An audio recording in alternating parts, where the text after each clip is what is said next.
Oh, What's up, man? what's going on, man? How we doing? I'm great, man. What's going on? Chilling, man. Quite literally. We got some snow today, too. Where you at? I'm in Kansas right now. Oh, it's snow there too? Man, it's supposed to snow Def tomorrow here too. Definitely not as much as you guys got. How much you got? Uh, it's just like a foot. It's like 12, 14 inches, 16 inches, something crazy like that. And it's supposed to be like 8 inches tomorrow too. So That's too much for me. not looking forward to it, but Nah. Hey, we still have the Super Bowl to watch, though. yeah, I'm a Buffalo Bills fan, so it's just a bittersweet weekend. Yeah, nah, I had Simph on here last week from the Cloth, and he's from Rochester, and he's actually not a Bills fan. He's a 49ers fan. And it's funny because I'm a Chiefs fan. We beat the Niners last year in the Super Bowl, and we beat Right. them in the playoffs this year too. So, Oh yeah, yeah. what about NBA? Are you a basketball fan? Yeah, I'm historically a Detroit Pistons fan, but since we're the worst team in the NBA, um, I guess I'm going for. I think the Lakers are going to win. So yeah, I think the Lakers are going to win. I don't think anybody. I don't think anybody's going to beat them this season. Maybe next season. I agree. Yeah. But yeah, for everybody that's checking in, I'm Eric Trent with ForTheLoveHipHop. We got Vertical Jones here today. Oh Um, man. New Jersey. Tell us a bit about where you're from. Well, I'm from the Ivy Hill section of Newark, New Jersey. The Ivy Hill section is where Wyclef Jean went to high school, like Mm, right down the street from my house, like right around the. Alex, you gotta chill. Like right around the corner from my elementary school was where Lauren Hill grew up at. Rod Digger went to the same elementary school as me. wow. So I'm from that very small area of Newark called the Ivy Hill section, and you know, obviously Newark is where people like Redman and Queen Latifah and Naughty by Nature and Laws of the Underground and even people like Paul Simon and just go outside of hip hop for a minute Right. just to show the scale. People like jazz legends like Wayne Shorter, we're all are from where I'm from. So Shoot, we're I mean, a you very rich culture for sure. more or less answered my question. I was going to ask, who do you think are just some of the best Jersey rappers? I mean, just outside of the obvious legends that you just named off there. Well, I'm I'm historically a hip hop producer. I got my Yeah. start as a producer. So that being said, I have I've been privileged enough to work with a lot of the top rappers in the area, like people like Doc Stigler, people like Mm, Tom Gist. Tom Gist is from Harlem, but he's been living we're over going to here get to for a that. while. So Tom Gist, Doc Stigler, it's a guy named Real as Promise. He used to go by the name Phenom. It's a rapper named Swerve. It's another rapper by the name of All Star the Great. Obviously, all of the battle rappers from Arsenal, Shotgun Suge, New Jersey Twerk, just Sue Surf, Surf. O Red. You know what I'm saying? Like the battle culture, like Jersey, is really prominent in the battle culture. So we have a really great representation in hip hop as a whole. I think it's dope to see Surf, doing pretty well crossing over into music too. Yeah, shout out my man Clico. My man Clico is his engineer, Yeah. and they work really close together. And I'm happy to see but whenever somebody is able to make that transition, it's not an easy thing to do because these battle rappers are rapping with no beat, which like I just started writing spoken word last year, and the freedom that you have when you don't have to lock into that 2 and 4, you know what I'm saying? Just being able to just do whatever you want, slow it down and speeding up the pace. Right. So for a battle rapper to be able to get on beat and do as good as, I mean, the music is great. So shout out to Sue Surf. For sure. So you went to school, you said was with Rod Digger. Now, I'm assuming you're a few years younger than her. I went to the same school, but so that was the elementary school. The high school I went to is Arts High School, where Michael B. Jordan graduated, Savion Glover, Sarah Vaughn, people like that. So that's the high school that I came from. Shout out my Right. man Hugh. What's going on? Nums, what's going on? Yes, I went to Arts High School, which is like a historic It's one of the first performing arts high school in the country, and that's where I got my start. September And is that 1996. a school where you have to get accepted into? Yeah, you had to audition. Okay. I was gonna go in for art, but then I decided to go in for drums because I was already playing in a band, and I had to audition like doing the rudiments, paradiddle, 5-stroke roll, 7-stroke Mm, roll. You know what I'm saying? All of that drumline stuff we had to do just to get into school. Wild I D think that's Stone, what super up? dope. Yeah, yeah, it was crazy. You had to read music. You know, this is '96. You And I mean, know. like I grew up playing piano. I played percussion when I was in middle school and high school too, so I know a little bit about that Oh as well. man. Yeah, Oh, you play? That's dope, man. That's dope. yeah. That's dope, So bro. something that I picked up from the just lyrics and the music. So your parents were involved in the church, or are they Yeah. still? Yeah, my parents are pastors. My parents have been ministers. We used to go to a church called it used to be called Faith Fellowship, and it was like if you look at like the Joel Osteen type of church, those churches are called Word of Faith churches. They're called contemporary now, but back Right. in the '80s and the '90s, they were called Word of Faith churches, right? So it was like the biggest. I used to belong to the biggest church in New Jersey, and the pastor, rest in peace, was David T. DeMola. So my parents uh, got their start in that church, and then they started going to other churches, and training other ministers and stuff like that. So I'm definitely a preacher's kid from Wow. the very beginning. So how did that affect some of the music that you made then? And especially too with uh, just the array of instruments that you were able to play. Did you play music in the church or? Yeah, yeah. Shout out my man Forrest. Forrest is where I first started playing drums because I went to a Word of Faith church, which was like a multicultural church, and then in high school I went to the Black church, right? Um, Apostle Forrest Walker, and Forrest Walker Jr. is actually married to um, what's the singer's name? Leandra Johnson, which is like one of the biggest gospel singers in the world. Is his Mm, wife. So I got to start there, and I was playing drums at what was called New Vision Ministries at the time, and then I started playing for Bishop Bright in Plainfield. Anybody that's from Jersey know Plainfield is like a hub for all of the like some of the best musicians, some of the best churches, So yeah, I was playing the drums in the church, you know what I'm saying, and that was great. I was already playing at arts high school. I was in the orchestras. I played for the New Jersey Symphony Orchestra. I had a jazz band that we played, but playing in a black church was definitely different for sure. right. I mean, I think that speaks for just the What's up, cuz? just the wide range of music that you're able to make now as an adult. And so what led you to making a contemporary folk album and a pop album as well? Because I know a lot of people know you just for the bars and for making the beats as well. But Yeah, crazy. So at the time, my daughter was just born, and me and my management had parted ways. Me and my management, like, they got me in a source, unsigned hype, SOBs, like Joe's Pub. We sold out Joe's Pub. Me and Joel Ortiz and Tom Giss, and you know, we just was doing really well. But they got to a point where there was nothing else they felt they can do with me because I had all this talent, but they really didn't know what to do. So me and my management parted ways, and I just was at a crossroads. Like, my best friend moved to LA, which is like, you imagine like Spliff Star and Busta Rhymes. So you imagine right, Spliff Star getting up and moving to LA. It's like, what is Busta going to do? Yeah, Busta is the talent, but Spliff Star is the energy. You know what I'm saying? It's like he's that motor. So my motor left and moved to the West Coast to pursue a career in film. Shout out DK, and he's doing really well. So then my daughter was being born in 2009. I'm like, I just stopped caring.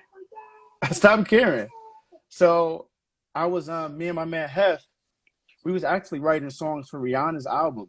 And we was trying to submit some songs for Rihanna's album. So that's how it happened. wow, So what we would do is I would find these like folk samples, and then I would write these demo songs, and I would make a private SoundCloud playlist.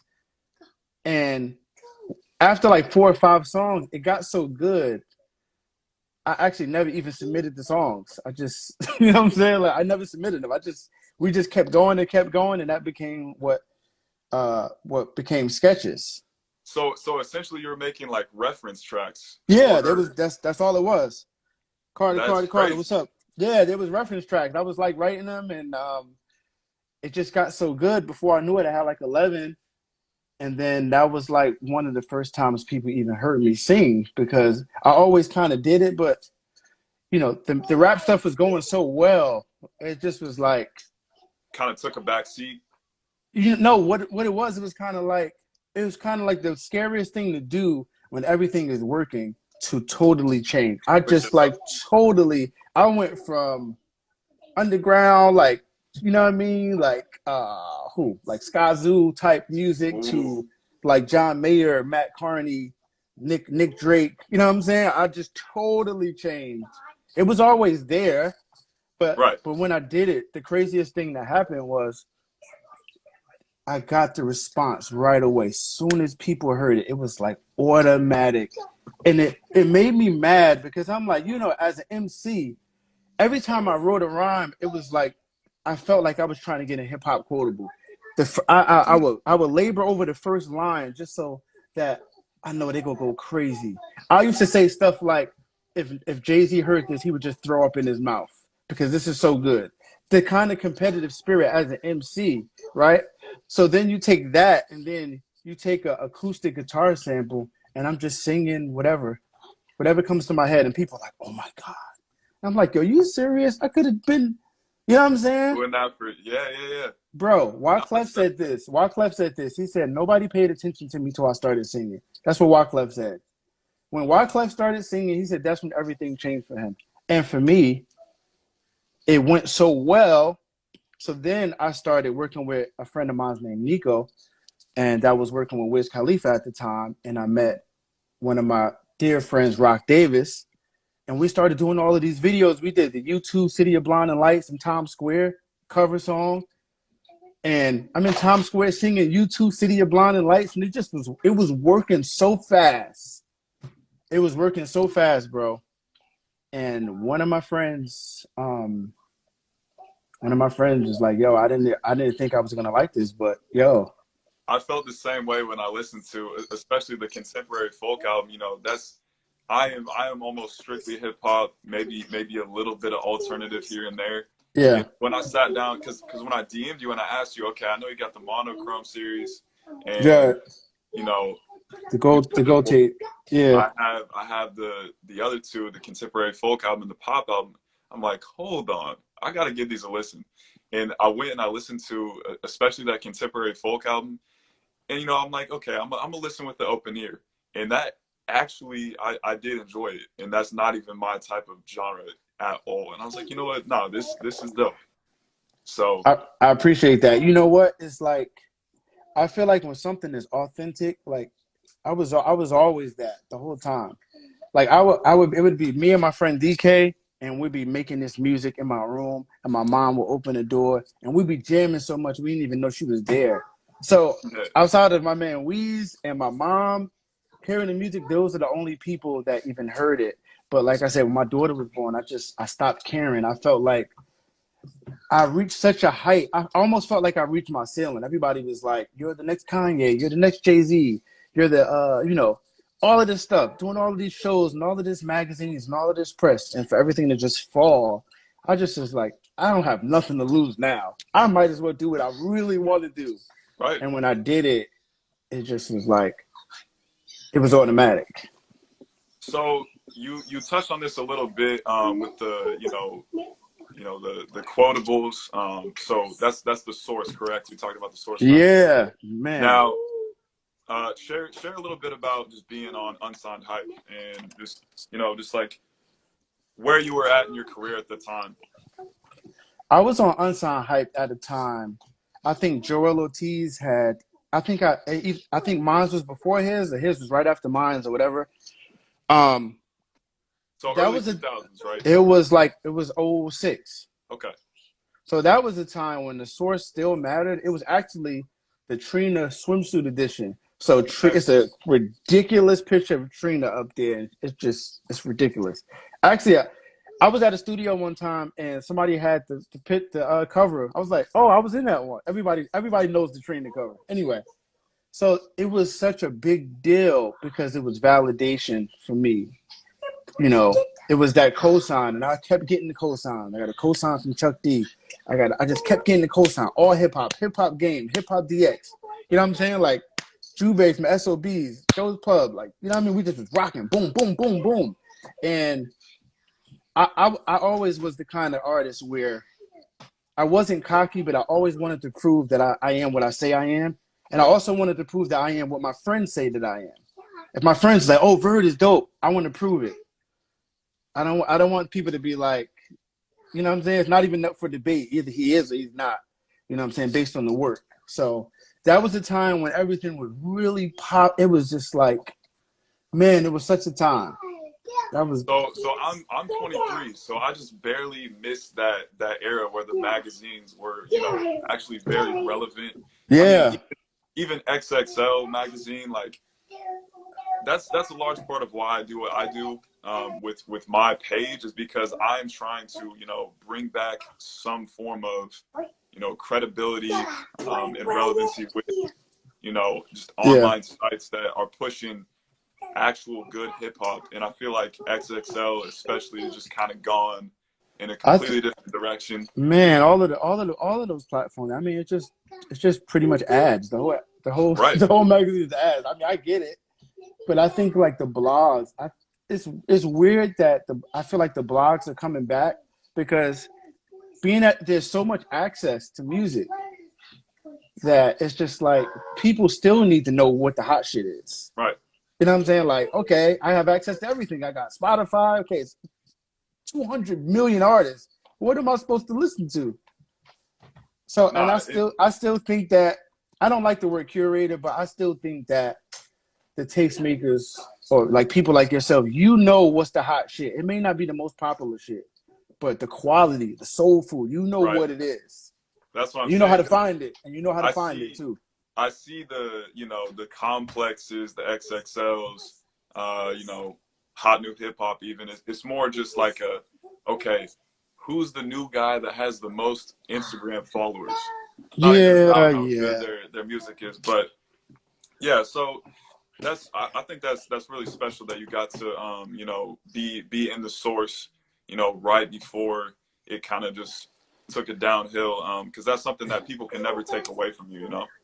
Yeah, man. And the quote said, "Sickening your average." It said, "Sickening your average." I was in the park with the MPC 2000 XL. Like That's I was, dope. you know what I'm saying? I had my brothers, both of my brothers are Marines. So I had my brother's Marine Corps dress blue jacket, and I'm sitting there with the MP. Oh man, it just is, you know. Yeah, they That's definitely can't take that away. But I'm not one of those people that um I don't live in the past. This is why I do so much music. Like right. I'm probably gonna drop 3 projects this month. Just because Monochrome Rare, Monochrome Season 5, and then something else will probably drop this month. So I'm just that's why my moniker now is Keep Working Vert, because it's just like just doing the work, I like that. proving it. Now we'll definitely talk about those in a bit here, but I just wanted to just ask how much of um, let's say, so how much of that contemporary folk album and the pop album did you produce yourself? Were All those of it, all you? all of All of it. it? Okay. I just started, and I guess we'll talk about that. 2 years ago, I just started back rapping. I came back from rap. I unretired myself from rap, and I figured out how to work with other producers that was good. I just started doing that. But before 2 years ago, everything that I did was me. Everything. I just hope that the people that are peeping this right now and the ones that will end up checking it out on either my IGTV and my YouTube channel understand how crazy that is. Because not only are you singing, but you're also making all the beats. Are you playing live instruments for some of these as well? Some of them I am. I'm mixing them. I'm mastering them. You know what I'm saying? Like all of it. I'm doing That's all of it. I've always like what Russ is now. I always was that guy. Like in '04, I was that guy. that's what And popped into my head when you said all that.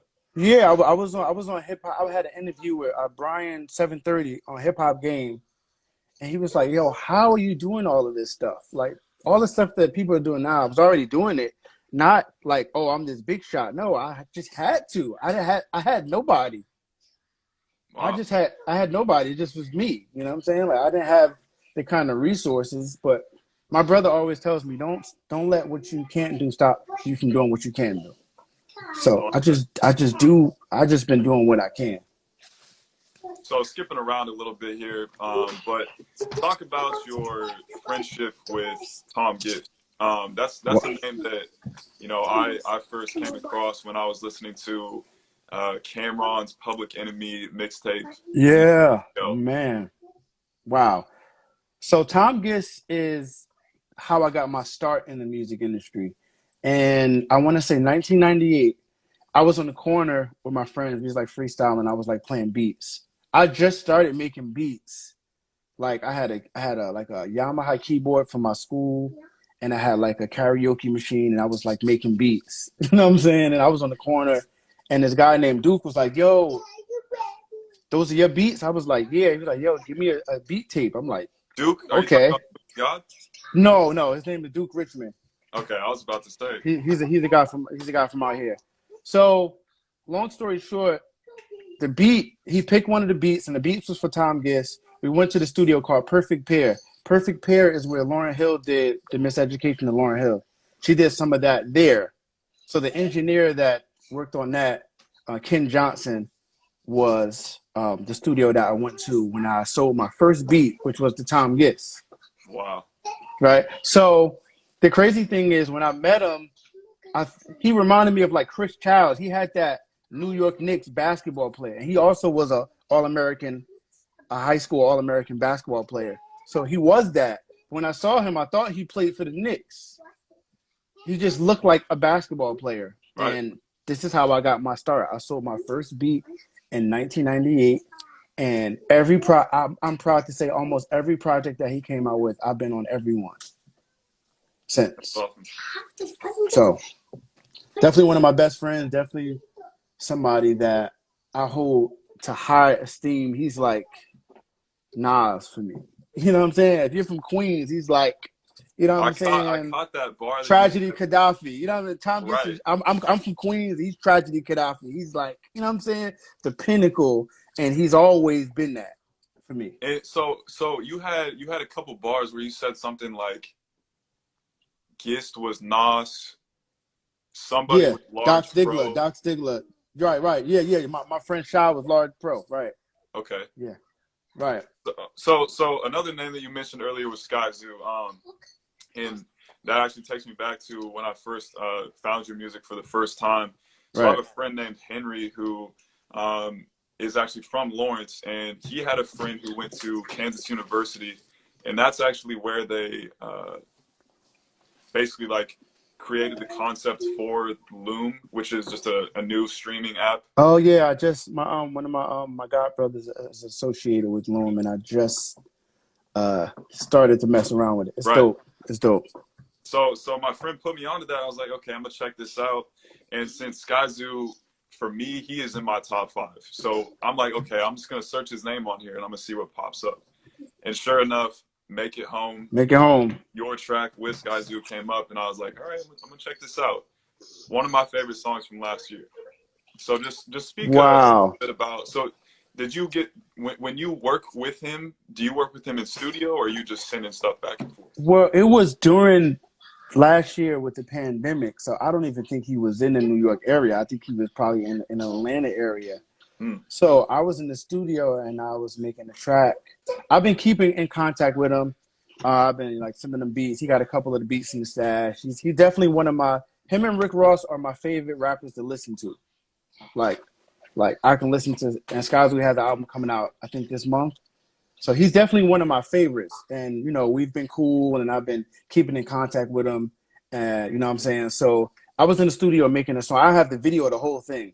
I played the beat. And me and my best friend that was from LA, he actually was home because of the pandemic. We're in the studio, we played the beat. I'm like, we looking at each other like, yeah, this is it. And you see this video of me writing Make It Home on the spot.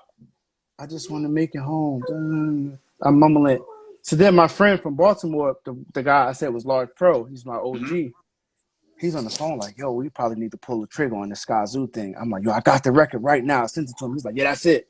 I hit Sky, sent it to him. He's like, yo, give me a minute. I'm da-da-da-da-da. He had it like in a week. He's like, I like the hook. And he just, what he did to it. See, I think like, I'm a super Sky Zoo fan to the point where I don't like when he does features with other people. Like, I didn't like the Barrel Brothers or whatever. I didn't like it because I'm just like, I don't want to hear a whole album with Sky and somebody else. I just want to hear him.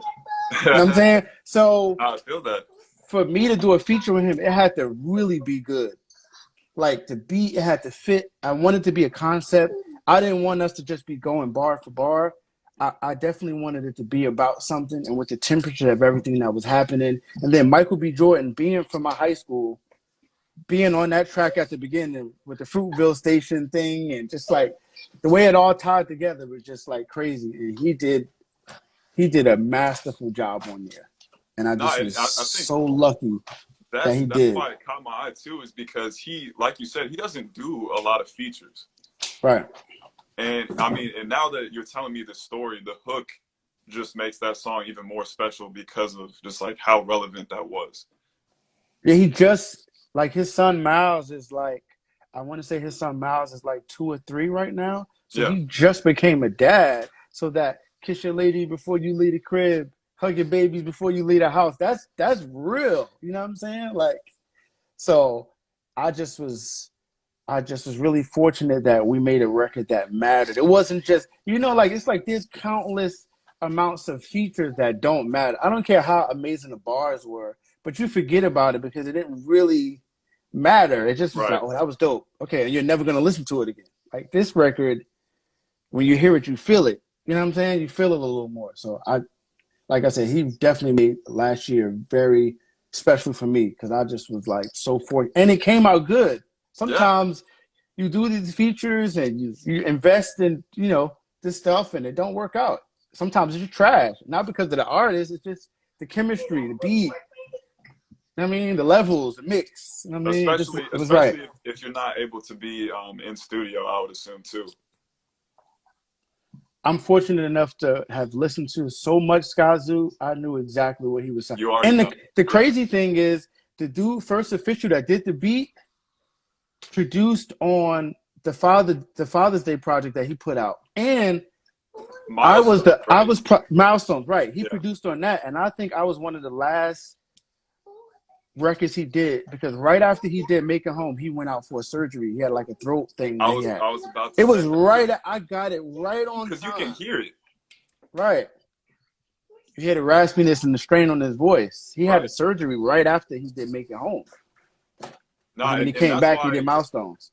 That's why he had a little bit of delay with this new album that's going to drop here pretty soon. And I mean, I know that people who are, aware of Sky Zoo, like this is a big moment for him because he's been working on this for a couple years now. And he's the type of guy that, I mean, he seems to be able to pump out high quality music pretty quickly because he's always working. He's always writing. Man, I went to, in celebration of us, he had a listening party in Brooklyn, and me and my boy went down and we checked it out. It just was like, just hearing him explain, and he said that he does his titles first and then he writes. So he may do the titles and then like later on in that year he's putting it together. I was like, that's so different. So just hearing him break down song by song, it just was amazing. So that happened. I went to the listening party for In Celebration of Us. I've never actually physically met him yet, but I'm standing right in front of him. He's sitting in a chair with this like New York Knicks shit on. I'm standing literally right in front of him. And just like 6 months later, or like a year later or whatever, like it's crazy how things happen. That's wild. And for me, for all of the artists that will watch this, you have to celebrate the small shit. It's like you can't always be like, oh, Jay-Z. No. It's little shit. It's the small, the little things are the big things, man. For sure. That's awesome. No, I think In Celebration of Us that was 2019, I believe. I believe so, yeah. That was 2018. That was 18. That was 2018. 2018. But it was the fourth quarter because I remember it was cold. It was cold when we went. Nah, And that was easily one of the best albums of that year, no question. yeah, That was a special. yo, Skyzoo needs some kind of literary award or something for his pen, because Agreed. a lot of people can rap. You know what I mean? I think like Royce the 5'9" is probably like one of the best rappers on planet Earth. Right, Agreed. great. He's amazing. He's technical. But what Skyzoo does with albums, we talking about from, you know what I'm saying, like the Theo versus JJ, whatever he put at the jazz joint he did. I forgot what it was called. It was like 5 freestyles on jazz records From and shit. last year. It was like, yeah, it was like everything. The Apollo Brown album, like every That's album my that he favorite. put The Apollo together. Brown, Easy Truth, that's my That favorite. that may be his best album. Yeah. Okay, so I just wanted to give credit because that, yeah. For sure.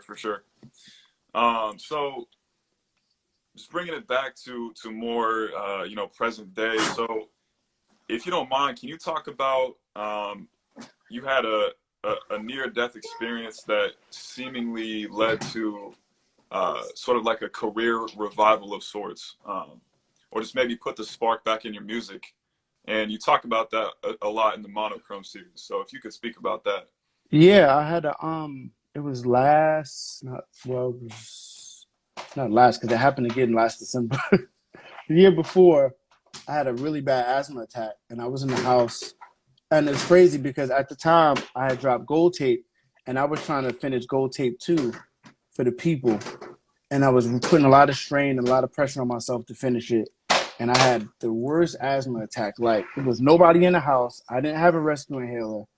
And it just was like, it was so bad. It just was like, I couldn't breathe. I called 911 and then I called my dad. I'm like, he's like, you want me to bring the rescue inhaler? I'm like, all right. But I called 911, like, yo, I can't breathe. Like, I have no rescue inhaler. Like, I'm feeling like it's minutes away.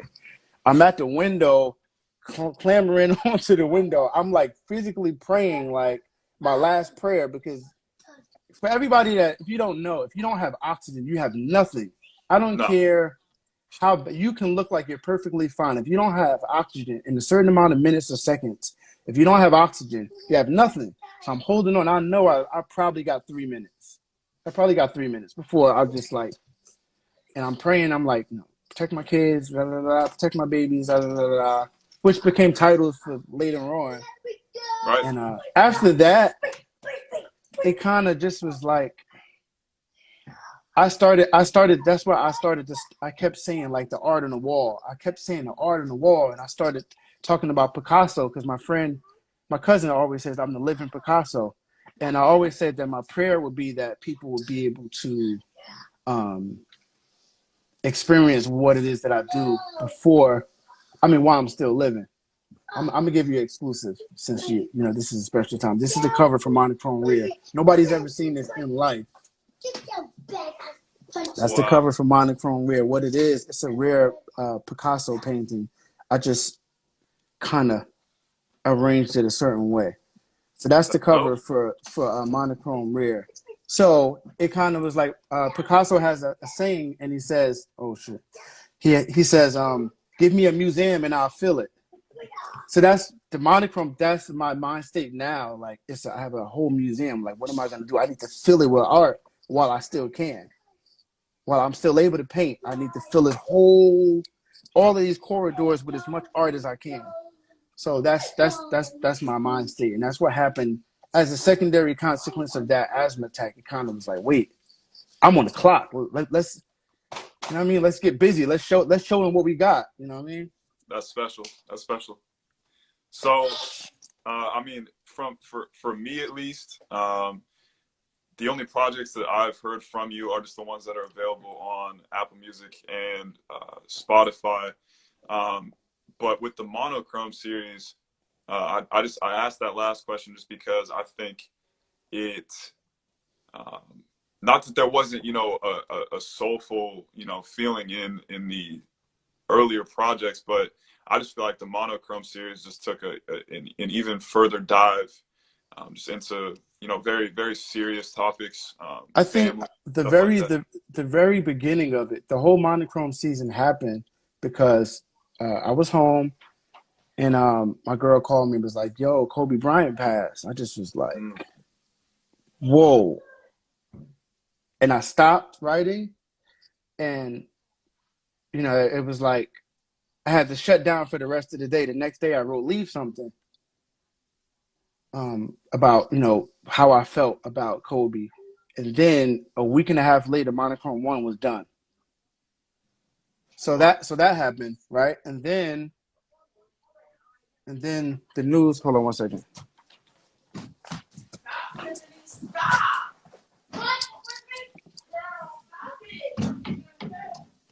One second. So then, the news about the Jay Electronic and Hove album Mm. dropped. And then I was like so competitive that I was like, man, damn this, they about to come out. I need to drop. So then Monochrome 2 came out just from that the sheer competitive spirit. And and then the George Floyd thing happened around Monochrome 3, and I started to um, respond to the way I felt about that, and that was Monochrome 3. And then 4 was just more momentum. And then around September, it was a lot of deaths, a lot of things, so I decided to just shut it down. But I was going to drop two more. I was going to drop Monochrome Season 5 and Monochrome Deleted Scenes, which was like all of the records that was left over that didn't make the other ones, almost like a lost tapes, but I didn't want to call it lost tapes. So I like that's that. what that was. It was called. It's all delete, and that's still going to come out too. You know, so So I wanted to ask you about a track you had called Mercy. Um, right. Now, I don't know if you're familiar with Thistle. He's a rapper Okay. from St. Louis, Okay. and I actually caught he has a song that's also called Mercy on Me, and he uses the same beat. Yeah. Um, Tone and Jones. I'm right. I think that was Tone. No, So no. Yeah, Tone Jones. Tone Jones. so I believe that came out. So when did you drop? That yours was on Monochrome season 3, correct? That was season 3. I believe that was like March. Okay, so that definitely came out first. Yeah. So can you explain, like, did you buy that beat, or like how were you guys both able to use that same beat? Well, it was a lease. Okay. So what happens in the lease game? And this is good too because a lot of artists need to know. So for me, I'm a producer, so I produce all of my music. So with Monochrome, I didn't want to produce most of it because producing is a science, and it would have took so much out of what I was trying to do as a lyricist Mm, that I wouldn't have been able to be as potent. So you find a beat, you lease it, you pay $50, $30, whatever, for the right to use it. Now you don't own it exclusively, so he can sell it to 100 other people, right? okay. He can sell it to 100 other people. I'm doing the interview. You gotta wait. Um, yeah, so he can sell it to 100 other people. But the thing about the online, if you use a certain like type of beat, okay, one other person. But if it was like one of those Drake type beats, it could have been 100 other people with the same song. So Wow. I'm good with that because I'm sure our songs were drastically different. I mean, honestly, they're pretty similar. I think they're both Okay, super dope. And if you haven't okay, had the chance to check his out, I okay. would I'm highly definitely gonna check recommend it it. out. I think you'd like it for sure. Yeah, Um, Tone Jones is the producer. He's amazing. He doesn't use samples. He plays everything. It's kind of like if you imagine somebody like Just Blaze, but plays all the instruments. That's Tone Jones. He's amazing. got you. Um, so I noticed that on a lot of the songs, especially from the monochrome, season, uh, many of the cuss words are either just like blanked out completely, or so is that due to just like uh, having kids, just your upbringing? Like, what led you to doing that? I actually curse a lot when I talk, but with the Yeah, music, for me growing up, I couldn't listen to rap really, and I definitely couldn't listen to anything that had curses in it. So, I grew up like, the same way. right. So when I grew up, one of the two artists that made me want to MC was Large Professor with Looking at the Front Door, and when the Roots Do You Want More came out, it was Black Thought. So if you know about these two lyricists, it wasn't a lot of curses. Black Thought didn't use a lot of profanity. So I was able to get it off. Black Thought is just going, I'm able to listen to it, and as long as there was no curses, it didn't cause any attention for my father to come in and be like, what's this? Da, da, da, you know what I mean? So for me, I wanted to tone it down. Now, historically, throughout my career, I didn't use any curses in any of my music. But as I'm a lot older now. Right. If I wanted to say a curse, I'm going to say it, but I'm not going to necessarily write it. If I feel it, and I'm like, oh, that's crazy. This shit's crazy. It's going to come out. I'm not going to write shit, fuck, ass into a bar. Like, I just think like you should have something else to say. Nah, and I salute that to the fullest. Especially just, the influence that a lot of people try to, downplay when it comes to artists for younger people. It does, I think, have a decent amount of an impact, just on the youth. So I really appreciate and salute that. For sure. But yeah, no, But like I said, like if it fit, it fit. Because I feel like a lot of times curses are accents, and sometimes you need I'm saying, you need something in there, I but feel that. Only when it's needed. Only when it's needed. Nah, I think that's cool that you shared that about not being able to listen to songs that had cuss words in them when you were younger, because I grew up the same exact way. Yeah. I grew up in the church. I'm a Christian as well. Right. So I came up listening to, like, the first rap album that was ever bought for me was my brother Aaron bought me 13 Letters album, which is 116. I don't know if you know about those guys, Lecrae, Tripley, all those dudes. Oh, okay. So back in the day, I think we had a group called DC Talk. That was like the Christian group way back in like Commission. Right. Commission was like the contemporary R&B type of thing that we got to listen to. Right. But yeah, Lecrae's dope though. You're lucky because the Christian rap now is way better than, like, oh my God, it was so trash back in the day. I saw you reposted something from Jared Sanders. Right. And he is, lyricism wise, like, he is up there with anybody. And I mean, I think that's dope that you're hip to his music as well, because he's one of my favorites as well too.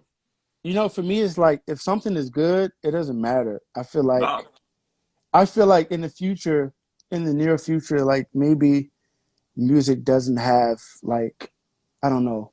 Like, I was thinking, like, before, like, like, you have a playlist, like a chill playlist or a lo-fi playlist. Like, you don't know who the artist is. It's just a mood.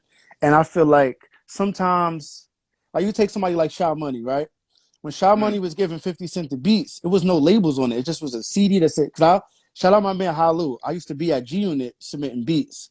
So I know I was there, and if my beat made the cut, it would just go on a CD with beats on it, and it would just give it to 50. He would like it. He would write to it. It wasn't like, oh, this is from Dre. No, it was a CD that said beats, and 50 would take it. He would write to it. And this is like the genius of Sha Money. So it's like, for me, if it's good, I don't care if it's a frog. You know what I'm saying? Like, I just posted something with Tierra Whack this morning. She was like rapping to the Onyx Last Days beat. She was, Last Days. She was just going crazy. And I just posted, yo, this girl just went crazy. And that's how it should be. If you like it, you should repost it, no matter what it is, who it is. It can be an alien. If the alien's going hard, you should just give credit, because it makes us feel good when we see that. It makes us feel like this is all worth all of the hell that we got to go through to do this stuff. Facts. So I won't keep you for too much longer, but if you could share a drop date for the next project, if you have one at this point. DZ, what up, DZ? That's my man DZ, photographer, cinematographer, fashion designer, graphic designer. Monochrome, the next Monochrome one should be out in 2 weeks. And awesome. By the end of this month, it's gonna be a lot of stuff coming out. Like this week coming up, I'm starting recording on Monday. I will be recording every night, which is like, if anybody know how I work, like I did just a scale for how I work, right? So I rented a studio for a whole day for 8 hours. I invited all the homies through, and I did Monochrome 2 in 1 day. And then I did Monochrome 3 And another day, I had all the homies come through. We had 8 hours. I still had an hour left when I was done. That's just how fast I work. That's crazy to me because a lot of times when you hear somebody say, "Oh yeah, I made that album in 2 days" or whatever, it sounds like they made it in 2 days. It sounds rushed. It doesn't sound polished. But I don't even catch a glimpse of that when I'm You listening see, to you all look the at the monitor. comment. He said he's not lying. He was Yeah, there. But you know what it is? What it is preparation. Like obviously, rappers right. Right is right. of So course. I may hear a beat and be like, okay, this is a concept. Okay, let me write the first verse. Oh, here go the hook. Oh, I got a verse from this other thing. Okay, boom, that's the song. And why? You know what I'm saying? So it's kind of like that, like being ultra prepared. Like if I know I have a session in 2 weeks, I'm gonna have as much stuff lined up as possible because I'm paying for the studio. I'm not gonna sit up there and be playing. I got my beats Right. lined up. I got the tempos, the keys, the key signatures. Like this is this. I need you to go in there. And then sometimes I had a beat playing, and I'm like, yo, you go in here and you do this. You get on this hook. You say this. My man Mozzie was on a hook for Sound of Freedom. He'd never been on a mic before. I got in the booth. I said, "This is what it sounds like. This is what it sounds like. Do that." It's all on tape. I'm doing a documentary once I finish the next series.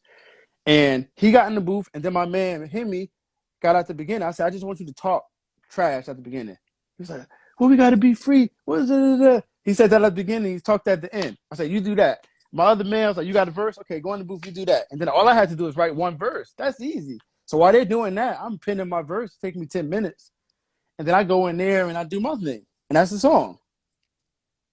That's So that's a real composer right there. That's the definition.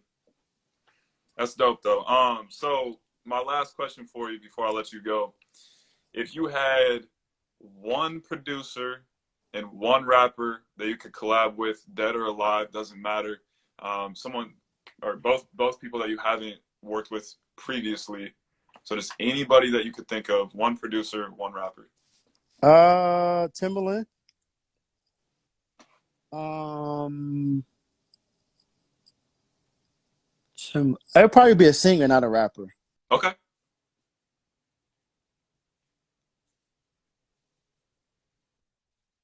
Randy and Timberland or Chris Martin and Timberland. It probably wouldn't be a rapper. But if it was a rapper, maybe somebody like Nas and probably like I don't know. I don't know. I don't know. Alrighty. That's a Well, that's a man, tough one. That's a tough one. it is. It is. That's something that I like to ask, and I'm gonna definitely ask anybody that comes up here that I interview, just because I think it's cool to see, just the types of people that influence you, Yeah, you know and what it is? What it is like because I'm a producer, I know that just because Timbaland is my GOAT doesn't mean right. that me, Timbaland, and Jay-Z would sound good on the song. So I'm more thinking about what the record would sound like. So I'm like, me, Timbaland, and Chris Martin would sound crazy. Me, Timbaland, and Brandy, that would be Oh yeah, crazy. Or me, Timbaland, and Bjork, that's what it would be. If you know who Bjork is, from Iceland, it'd be I've heard the name, but I would it'd love to be hear it. Bjork, Timbaland, and me. That would be just the ultimate fly hard shit. Right. Wow. All right, my man. Well, I really appreciate you coming through. Oh You man, this is great. This is great, bro. I appreciate you. some dope exclusive content. You You got the know, cover. You saw the cover. I don't know if anybody, whoever's watching, but you saw the cover first. That's the actual cover that nobody has seen yet. that's awesome. Well, I'm going to post this on my IGTV, and I'll end up screen recording it, putting it up on YouTube as well, if that's cool with you. But Yeah, that's cool. uh, I'm really also gonna send appreciate you you. coming I'm gonna through. send you what I do to. I have a really short list. It's like 8 people. I'm gonna put you on my short list so that when the album's done, you get a private SoundCloud link so you can hear it first Wow, before man. anybody else hears it. So that's be on the lookout for that. Like in the next week, like probably next Sunday. It's probably when I That's send it out. So Thank you very much. yes, sir. All righty. Take care. All right, man.